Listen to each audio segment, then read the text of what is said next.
বাংলায় বাঙালির কাছে দাদাগিরি মানে ইমোশন, আর দাদাগিরি মানে একটাই মুখ, সৌরভ গাঙ্গুলি।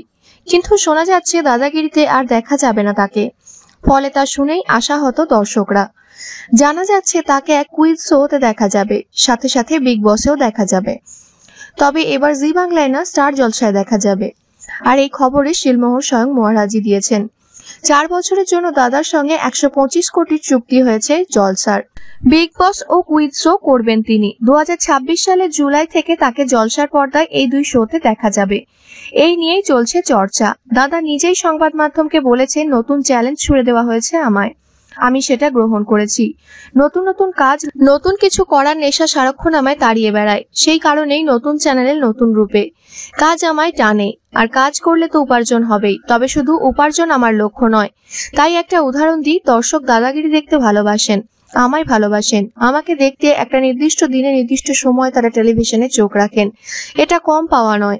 আমার সঞ্চালনায় একটা অনুষ্ঠান টিআরপি চার্টে ভালো ফল করে, যা দেখে পরিচালক সহ টিমের মুখে আনন্দের হাসি ফুটে ওঠে। এইসব যখন দেখি, পারিশ্রমিকের কথা মনেই থাকে না। সৌরভ গাঙ্গুলি দাবি করেন, পারিশ্রমিক, টাকা এসব তাকে ভাবায় না। নতুন রূপে নতুন কাজ করতে পেরে খুশি তিনি। দাদা বলেন, এখন আর টাকার নেশায় কোনো কাজ করি না, কাজের নেশায় কাজ করে যাই। আরো ভালো কি কাজ করতে পারি সেটাই ভাবায় আমাকে। এখনো কাজের খিদে আমার কমেনি, আর যতদিন এই খিদে থাকবে কাজ করেই যাব।